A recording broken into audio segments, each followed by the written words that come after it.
정홍준 목사님이 쓴 꿈을 버려라 라는 책에 나온 이야기입니다. 시골에 집회를 가셨다가 그곳에서 돼지를 사육하시는 집사님과 나눈 대화의 이야기입니다. 보통 돼지는 좁은 울타리 안에 많은 수의 돼지를 가두어 놓고 사육을 합니다. 그래야만 돼지가 움직임이 덜하고 빨리 이렇게 살이 쪄서 이 돼지를 판매할 수 있기 때문이죠. 그런데 그런 돼지는 고기의 맛이 덜합니다.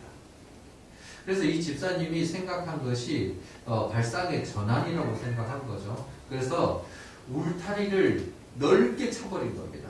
넓은 곳에 자유롭게 돼지들이 움직이게끔 하고, 돼지들이 움직이는 것과 더불어서 그들의 위생 상태를 깨끗하게 하기 위해 시간마다 정해서 물로 씻게 만들어주고, 먹는 것도 그렇습니다만은 더더군다나 이들에게 클래식도 이렇게 틀어주면서 돼지가 살 수 있는 최상의 환경을 만들어준 거죠.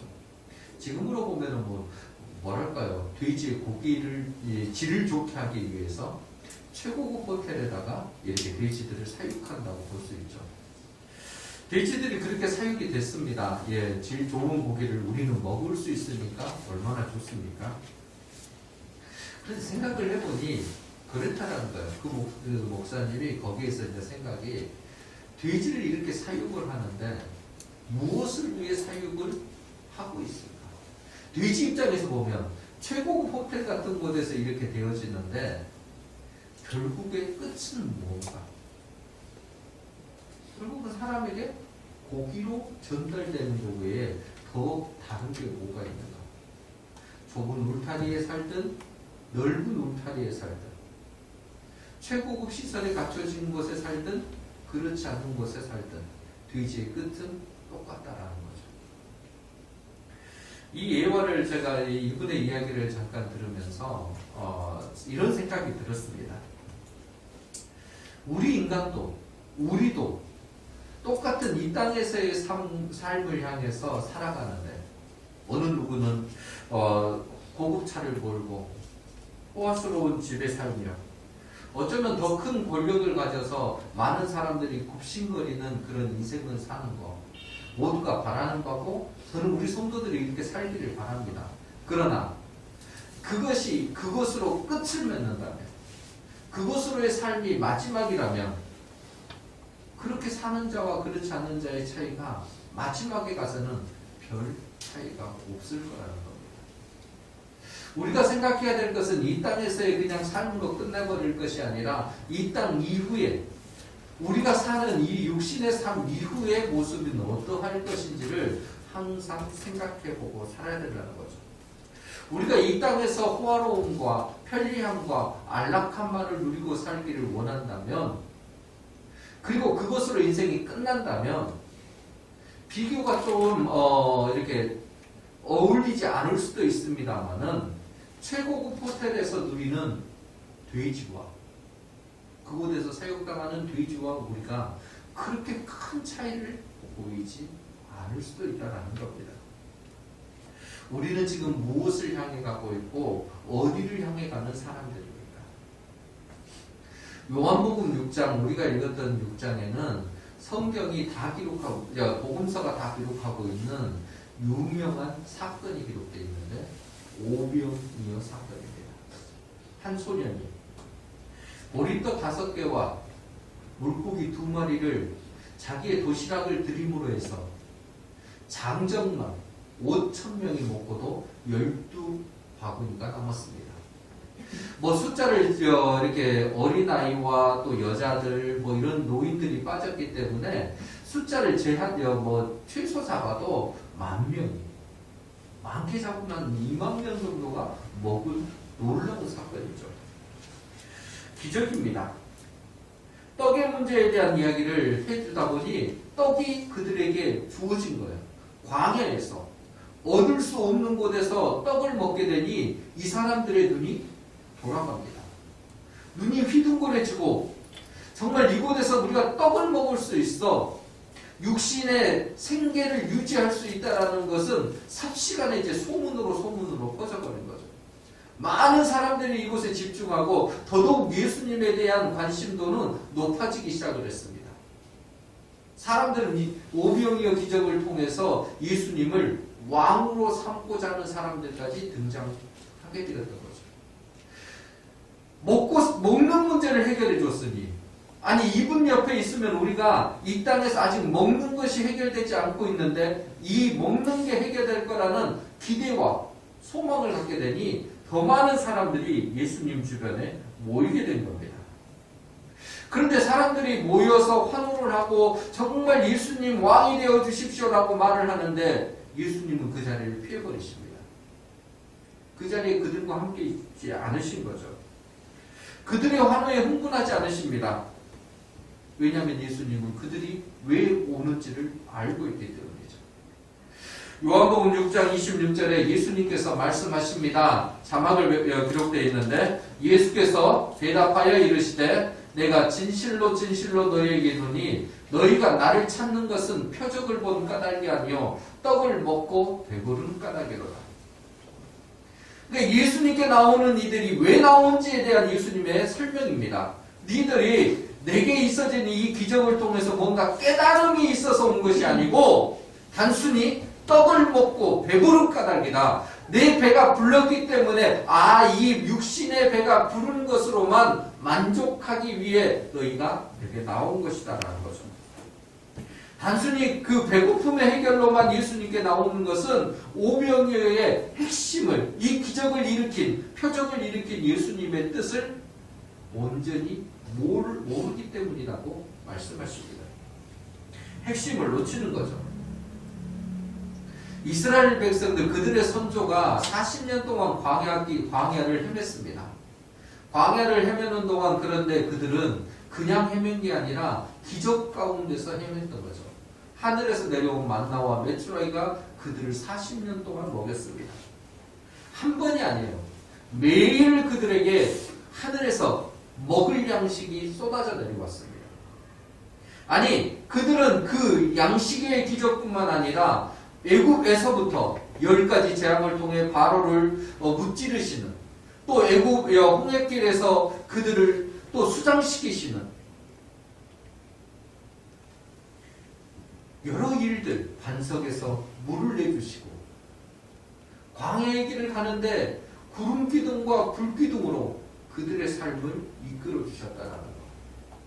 이걸 딱 한마디로 기적 속에서 그들은 기적을 매일매일 밟고 사는 거고 기적 가운데서 뒹구는 삶을 40년 동안이나 살았습니다. 그런데 이런 기적 속에서 더 큰 기적이 있습니다. 이스라엘 백성들이 40년 동안 이런 놀라운 기적을 갖고 있음에도 이 기적보다 훨씬 더 큰 기적이 뭐냐면 기적을 경험하면서도 불평과 불만의 소리를 내고 있다는 거예요. 너무너무 많은 이유들이 하나님이 베풀어 주신 큰 사람들이 그렇게 있음에도 불구하고 기적 속에서 기적에 감사한 것이 아니라 기적 가운데서 불평과 불만을 하고 있다는 사실. 우리 생각에는 한 번만 내게 그런 은혜를 베풀어 주면 야, 나는 정말 예수님 잘 믿을 것 같은데, 하나님을 최고로 내가 믿을 것 같은데. 아닙니다. 기적 속에 살아도, 기적이 매일매일 베풀어져도 영적인 눈이 뜨이지 않으면, 그 기적을 해석할 능력이 없으면, 기적의 의미가 무엇인지를 알지 못하면 그것은 한낱 기이한 일에 불과할 뿐입니다. 기적을 보여주신 뜻을 알아야 우리의 믿음이 확장이 되고 믿음의 성숙이 이루어질 텐데, 기적을 그냥 단순히 보이는 현상으로만 본다면 믿음의 도움이 아무것도 없다는 거예요. 우리 삶의 변화를 가져오지도 못한다는 겁니다. 그래서 예수님은 그것을 보면서 답답해 하시는 거예요. 오병이어 기적을 보여주시면서도 그것의 핵심을 따라가지 못하는 이스라엘 백성들 때문에 답답해 하시는 거고, 그런데 포기하지 않으십니다. 그들의 눈을 뜨기 위해, 그들의 마음을 열어주시기 위해 예수님은 설명을 하신다는 거예요. 오병이어의 핵심을 모르는 이들에게 오병이어를 일으키는 기적의 내용이 무엇이고 왜 이것이 이루어졌는지를 예수님께서 직접적으로 설명을 하십니다.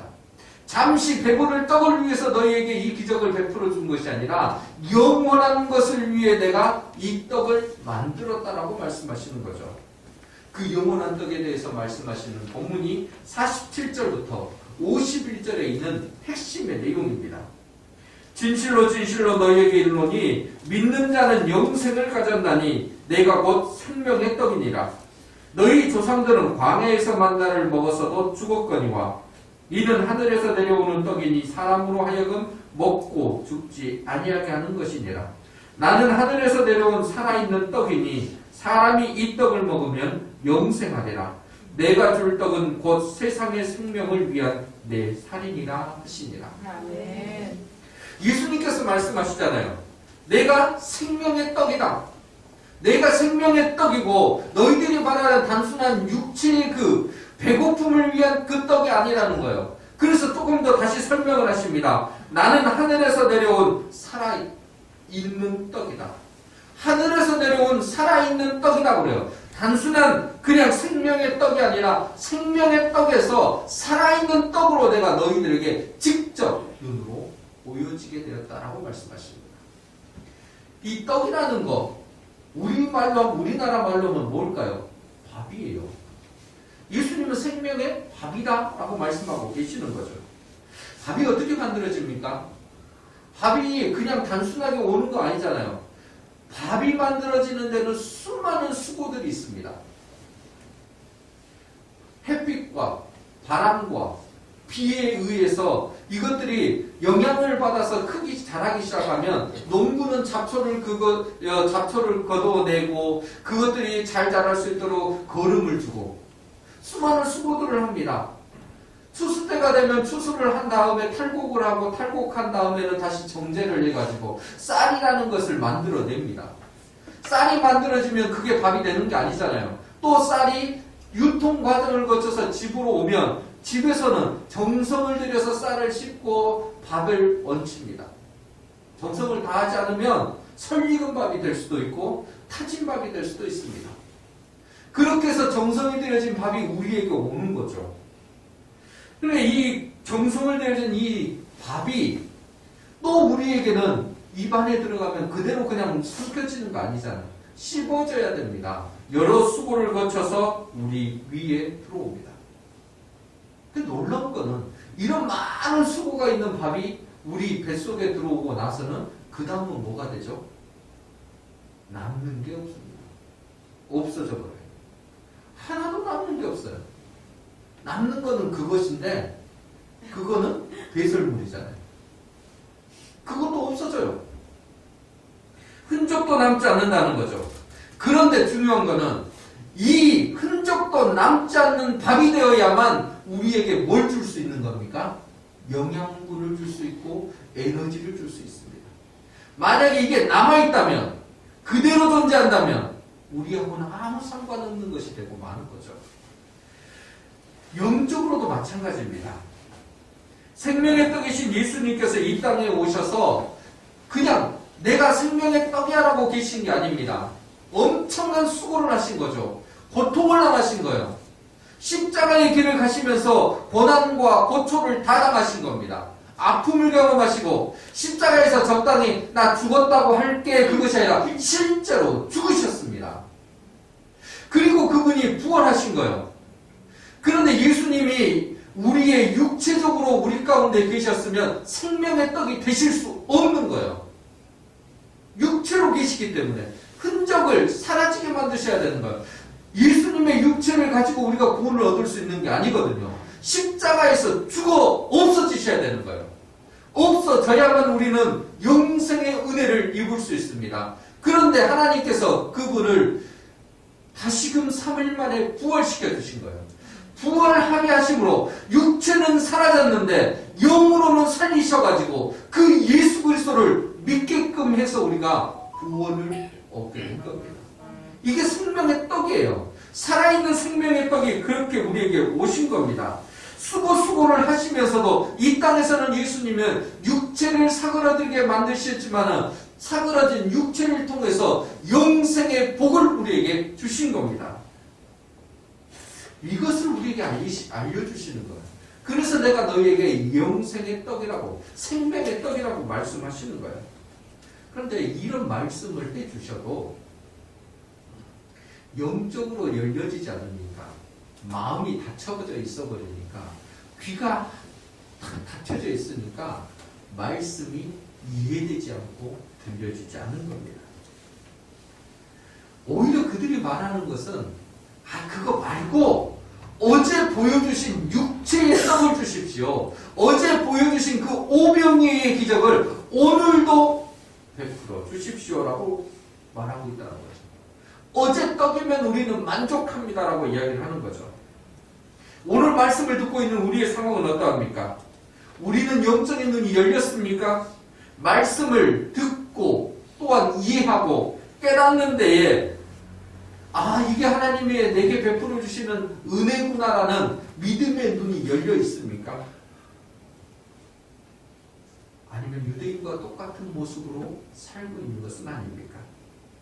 이 시간 우리 한번 그 믿음의 눈이 열려지지 않는 사람은 어떤 모습을 갖는지를 한번 살펴보시고, 그 믿음의 눈에 정말 그들이 이런 유대인들이 가지고 있는 이 모습이 혹시 내 모습은 아닌지를 살펴보시면서 하나님, 나는 그와 다른 모습 갖기를 소원합니다. 내게는 정말 생명의 떡을 볼 수 있는 믿음의 눈을 허락해 주십시오라는 소원함으로 오늘 말씀을 살펴보고자 합니다. 믿음의 눈이 열리지 않는 이 유대인들의 특징이 있습니다. 첫 번째 특징은 뭐냐면 수군거림의 행동을 보인다는 거예요. 수군거림의 행동. 41절 말씀을 같이 읽습니다. 자기가 하늘에서 내려온 떡이라 하심으로 유대인들이 예수에 대하여 수군거려. 왜 수군거릴까요? 예수님의 말씀하신 것이 자기들이 생각한 것과 너무 다르기 때문이에요. 자기의 기대치가 이만큼인데 예수님은 다른 기대를 이야기를 하시니까 다른 거예요. 그래서 웅성웅성거립니다. 자기들은 이 오병이의 기적을 보면서 계속해서 빵의 기적을 더해달라고, 빵의 기적을 볼 수 있겠노라고 소원했는데 예수님께서 다른 이야기를 하셔요. 다른 이야기가 35절에도 기록이 되어 있는데 35절 말씀을 보겠습니다. 예수께서 이르시되 나는 생명의 떡이니 내게 오는 자는 결코 줄이지 아니할 터요 나를 믿는 자는 영원히 목마르지 아니하리라. 예수님께서 나는 생명의 떡이다라고 말씀하시는 거예요. 그 생명의 떡을 먹는 자는 줄이지도 않고 목마르지 않을 것이라고 이야기합니다. 예수님이 이런 생명의 떡이라고 그러니까 아직 영적으로 뜨이지 않는 유대인들 입장에서는 황당한 겁니다. 무슨 말이야?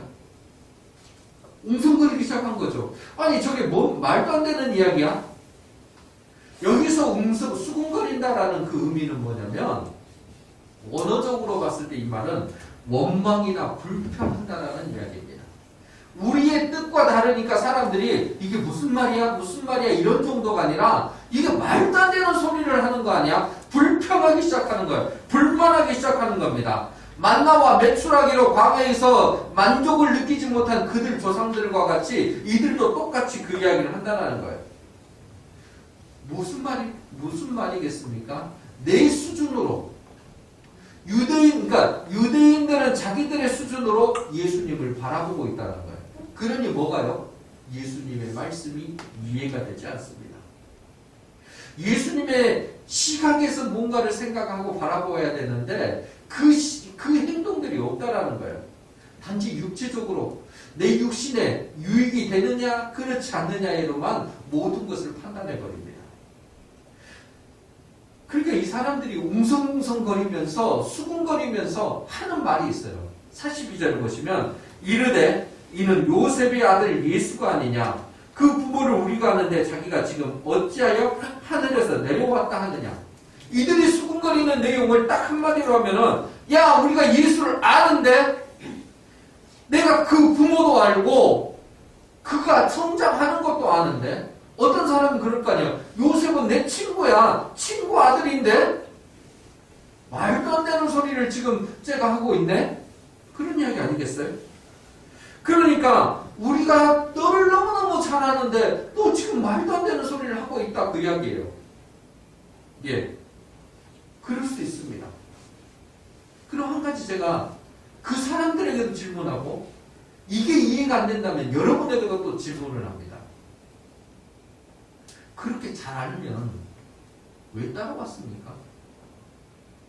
그렇게 잘 알면 내 친구 아들이고 요셉의 아들이고 목수의 아들인데 내가 그 사람 너무 잘 알아. 말도 안 되는 소리를 하고 있는데 하면서 왜 따라왔냐는 거예요. 그리고 예수님께서 병자를 고치시고 귀신을 쫓아내고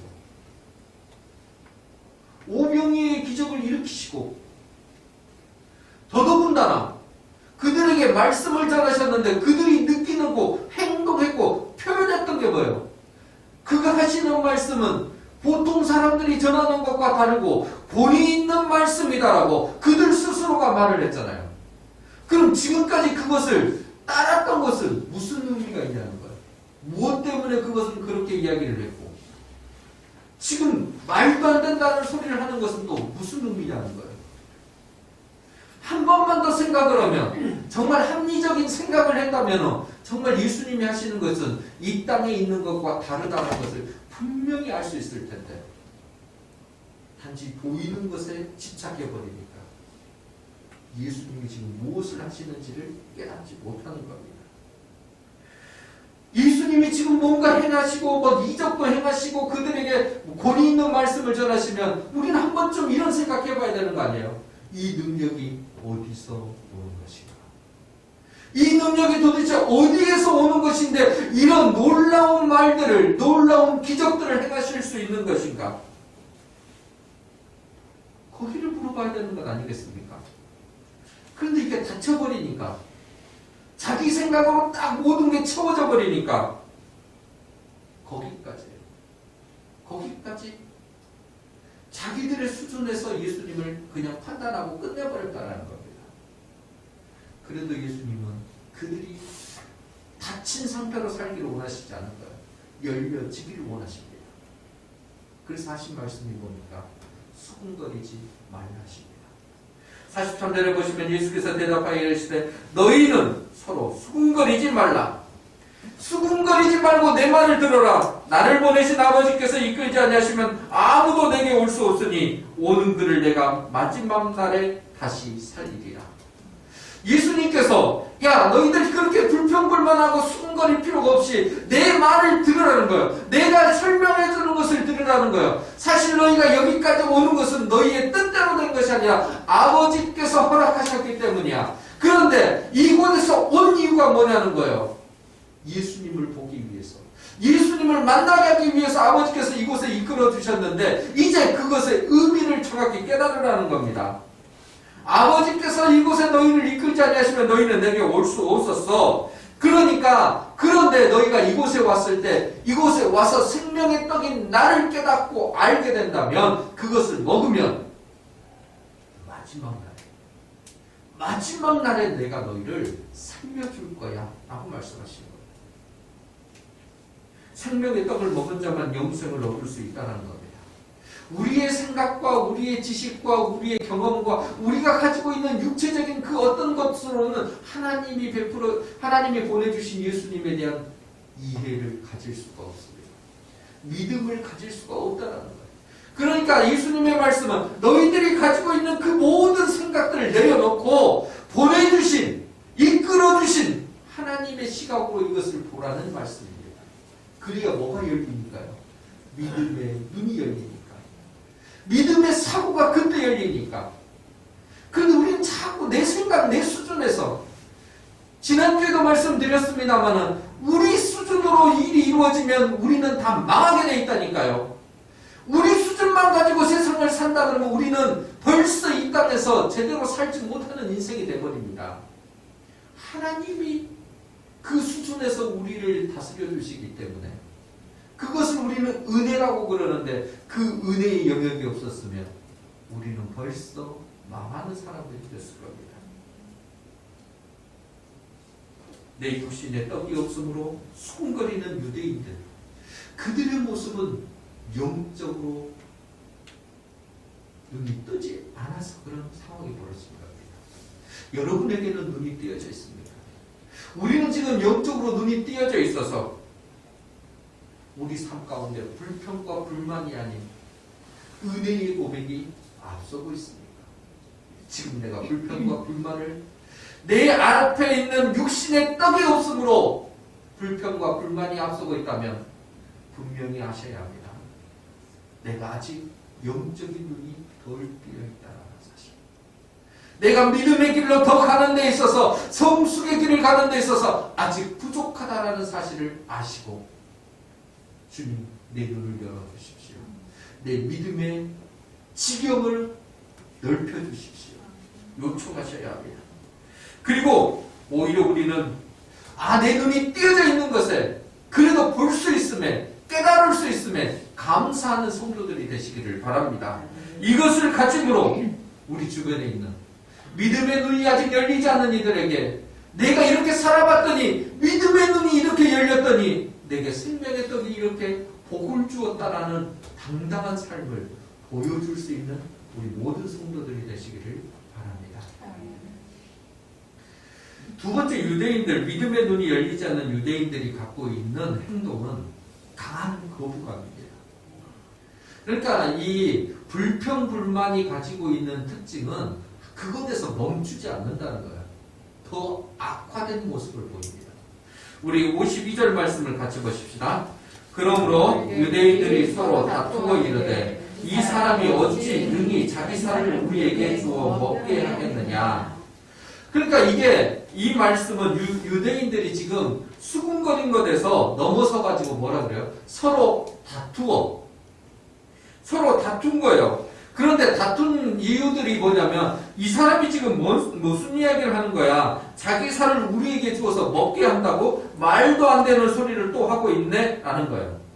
자기 생각대로 하다 보니까 불편해진 겁니다. 예수님의 말씀이 내 살을 먹고 내 피를 마시는 자는 영생을 얻었다라고 말씀을 하시는데 그것이 불편해지는 거예요. 자기들은 육신의 떡만 주기를 바랬는데 육신의 떡 이야기는 안 하고 자꾸 다른 이야기를 하니까 이제는 예수님을 따르려는 생각을 접어버린 거예요. 오히려 강한 거부감을 드러내고 이 거부감이 무엇을 했습니까? 예수님을 십자가에 못 박아버렸다니까요. 죽게 하라고. 흉악한 바라바를 내어주겠다고 그러니까 아니라고 그는 그대로 내버려두고 그를 살리고 예수를 십자가에 못 박으라고 소리친 사람들이 이 유대인들이라는 거예요. 믿음의 눈이 열리지 않으면 복음이 전해질 때 불편해합니다. 이건 지극히 당연한 일이에요. 영적인 이것이 마귀의 관할 아래 있는 자에게 생명이 들어오니까 이게 너무너무 싫은 거예요. 그것을 우리가 믿고 전하니까요. 그들이 볼 때는 우리처럼 한심한 사람이 없어요. 이걸 뭘 믿고 전한다는 거야? 라고 생각을 하는 거죠. 다들 무엇이 있냐면 내 생각이 중심이 되어버렸기 때문이죠. 내 생각이 너무 중심이 되니까 이 복음을 전하는 사람들의 이 복음의 내용을 가지고 그것을 믿느니 차라리 나를 믿는 게 낫겠어. 그것을 믿느니 세상의 이야기들을 믿는 게 낫지. 그게 말이 되는 이야기냐고 이야기를 전하고 있다는 거죠. 더더군다나 예수님이 지금 유대인들에게 전하는 자기 살을 우리에게 주어 먹게 하겠다라는 그 말씀에 격한 반응이 일어납니다. 그럴 수 있어요. 여러분 이 말씀을 글자로 읽으면은요 그런 반응이 나옵니다. 자기 살을 우리에게 주어 먹게 하겠다고? 우리가 사람의 육체의 살을 먹게 하는 거는 그건 범죄에 가까운 일이잖아요. 충격적이에요. 55절과 56절에 이런 이야기예요. 내 살은 참된 양식이요 내 피는 참된 음료로다. 내 살을 먹고 내 피를 마시는 자는 내 안에 거하고 나도 그의 안에 거하나니 라고 말씀합니다. 사실 이 말씀을 근거로 해서 로마가 기독교인들을 핍박한 이유가 되었습니다. 그런데 이게 육체적으로 생각하고 있다면 이게 말이 안 된다라는 것을 그냥 육체적으로만 생각해도 그냥 일반적인 상식으로만 생각을 해도 이게 말이 안 되는 말인 것을 금방 알 수 있어요. 예수님의 몸이 아무리 크더라도 예수님이 아무리 건장한 모습을 갖고 있다 하더라도 단 한 명의 육체를 가진 인간이시거든요. 육체로 오신 예수님이시니까. 근데 예수님의 살을 발랐어요. 몇 명이나 먹을 수 있을까요? 예수님의 피를 다 모았어요. 몇 명이나 이것을 마실 수 있을까요? 거기에 모인 무리들이 이걸 다 먹을 수 있을까요? 아니, 그런데 이 말씀이 예수님이 십자가에서 죽으신 이후에도 지금 이 말을 육체적으로만 생각한다면 이게 나쁜 말이 된다고 이야기를 하는 것은 말의 글자를 정확한 해석을 못한다라는 거예요. 이건 육신의 이야기가 아니라 영적인 이야기이잖아요. 이것은 은유적인 이야기고 이건 비유의 이야기이지만 이것을 영적으로 예수 그리스도의 십자가 은혜를 우리가 경험한 자에게는 성령님을 통해서 구원의 은혜가, 즉 생명의 떡이, 나를 살리시는 보혈의 은혜가 내게 임한다는 이야기거든요. 근데 이것을 글자로 해석을 해버리니까 난처한 일이 생기는 거고, 이 글자로 해석하는 것도 조금만 생각을 하면 이게 이치에 맞지 않기 때문에 비유의 이야기라는 것을 금방 알 수 있을 텐데 이들은 자기가 보고 믿고 싶은 대로 그것을 따라버린 겁니다. 그러니까 난리가 된 거고, 이 난리가 나는 그 모습이에요. 그런데 우리가 이 본문에서 정확히 알아야 될 게 하나 있어요. 예수님께서 자기의 살과 피에 대해서 먹고 마시라고 이야기를 하신 거예요. 이건 핵심이에요. 생명의 떡이 우리에게 있는 자에게 보여주는 이 핵심의 이야기가 뭐냐면 먹고 마신다는 거예요. 여러분, 이게 우리가 먹고 마시지 않으면 우리가 생명의 떡이 있음을 보여줄 수가 없습니다. 우리가 이 먹고 마신다라는 의미는요, 예수님을 제대로 안다는 뜻이고, 예수님을 제대로 알아야 그 먹은 것이 우리 안에서 영양분을 발휘할 수 있습니다. 예수님을 안다, 먹고 마신다, 이것을 우리가 다른 표현으로 뭐라 그러냐면 묵상한다고 합니다. 하나님의 말씀이 우리에게 주어졌는데 이걸 글자 그대로만 읽고 글자구나, 이런 내용이구나라는 것에 끝나버리면은 이것은 우리가 소화를 못 시키는 거예요. 소화를 시키려면 이것이 묵상의 과정을 거쳐야 되는 거고, 이게 하나님이 내게 무슨 의미로 이 말씀을 주셨고 이것을 나는 어떻게 해석을 해야 되는가를 깨달아가는 거거든요. 그걸 우리는 뭐라 그러냐면 먹고 마신다라고 표현을 하는 겁니다. 예수님이 하신 말씀이 곧 생명의 떡이고 이게 보혈의 피기 때문에 이것을 먹고 마시는 그런 은혜를 가져야 돼요. 꼭 우리가 밥을 먹어서 씹으면 이 위장이 소화기관을 다 통해서 우리 온몸에 뭐를 해요? 영양소를 제공해 주잖아요. 그것이 우리의 힘이 돼서 육신이 살아갈 수 있는 것처럼 영적으로도 마찬가지거든요. 영적으로도 우리가 하나님의 말씀을, 이 생명의 떡인 이 말씀을 먹고 마시고 소화를 시켜야 제대로 영적인 삶을 살아갈 수 있는 겁니다. 그래서 예수님은 우리에게 내 떡을, 내 살을 먹고 내 피를 마시라고 말씀하시는 거예요. 그리고 우리 영적으로 그것을 아니까요. 아니, 설령 우리가 그것을 이해가 안 되면 우리는 간구를 더하는 겁니다. 성령님 도와주십시오. 성령님 깨닫게 해주십시오. 성령님, 이 말씀이 내가 어떻게 살아가야 되는 말씀인지를 내 안에 체득되게 도와주십시오. 말씀이 제대로 소화되면 우리는 믿음의 삶을 살 수 있습니다. 그리스도인다운 삶을 사는데 충분한 에너지가 공급되어집니다. 이런 사람들은요, 우리가 믿음의 눈을 가지고 사는 그 하나님의 나라의 법칙이 보여지니까 이 땅의 삶에서 그냥 보이는 데서 끝난 것이 아니라 그 다음의 삶까지도 생각을 해서 생활을 하게 되는 거죠. 여기에 이 보이는 것을 일희일비하는 게 아니라 그 다음 벌어지는 일 때문에, 그 다음에 있어질 것 때문에 이것을 참을 수도 있고 이것을 건너뛸 수도 있는 힘이 생긴다는 겁니다. 최고급 호텔에서 사육되어지는 그 돼지처럼 이 땅에서 그냥 삶으로 끝을 내는 것이 아니라 그 다음에 삶이 있다는 것을 알기 때문에 지금에 있는 것을 새롭게 해석할 능력이 우리에게 생긴다는 겁니다. 그냥 세상의 이치 가지고 이 땅의 삶을 살고 이해가 된다 그러면 그것은 어리석은 모습, 그 자체일 뿐입니다. 우리가 어떻게 우리의 세상의 이치 가지고 하나님의 나라를 이해할 수 있겠습니까? 그런데 믿음의 눈이 열리면 이 믿음의 눈이 열린 것으로 세상을 보니 하나님의 나라가 보이고 생명의 떡이 보이고 우리를 구원하는 예수 그리스도가 보이기 시작한 겁니다. 그래서 우리는 믿는 거예요. 이것을 믿는 우리는 감사하셔야 합니다. 아, 내게 눈을 열어주셔서, 믿음의 그 눈을 열어주셔서 예수님을 모실 수 있게 해주셨으니 감사해야 합니다. 앞으로도 계속적으로 이 은혜를 베풀어 주실 것이니 미리 감사하셔야 합니다. 그런데 이것을 못 가진 사람들은 우리에 대해서 혐오합니다. 아우, 저렇게 미련하고 정말 또 미련한 삶을 사는구나. 우리가 전하는 예수 그리스도에 대해서 거부하고 또 거부합니다. 근데 당연하다고 생각하셔야 돼요. 우리가 전하는 예수 그리스도를 그들이 거부할 때, 아, 저 사람이 나를 무시하네, 그게 아니라 눈이 닫혔기 때문에, 귀가 닫혀버렸기 때문에, 마음이 열리지 않았기 때문에 그러는 거예요. 그것을 지극히 당연하고 우리는 돌아서며 그들을 향해 기도해야 합니다. 하나님, 그들의 눈을 열어주십시오. 그들의 마음을 열어주십시오. 영적으로 그게 뛸 수 있도록 복을 베풀어 주십시오. 우리가 지금 살아가면 전도합니다를 하고 마음에 품는 그 영혼들을 가지고 있습니다.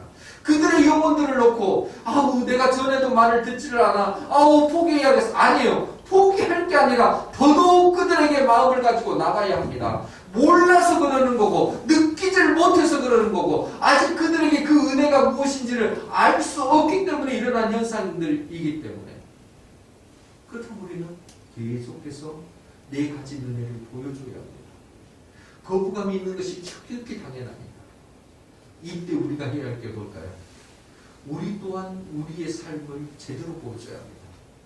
유대인들이 보여줬던 것처럼 불평과 불만이 쌓이고 내 삶 속에서 이 강한 거부감을 내 스스로가 믿음으로도 그걸 제대로 살지 못하면서 예수 믿어, 이런 말이 전달되지 않는다라는 거예요. 내 안에 불평과 불만이 아니라 감사와 감격의 은혜의 말을 전하고, 이게 채워진 그 사람들에 의해서 하나님이 내게 베풀어 주신 은혜의 말들이 가득 채워질 때 우리는 믿음의 눈이 열린 사람으로서 생명의 떡을 가지고 사는 사람으로서의 모습을 세상에 보일 수 있다는 겁니다.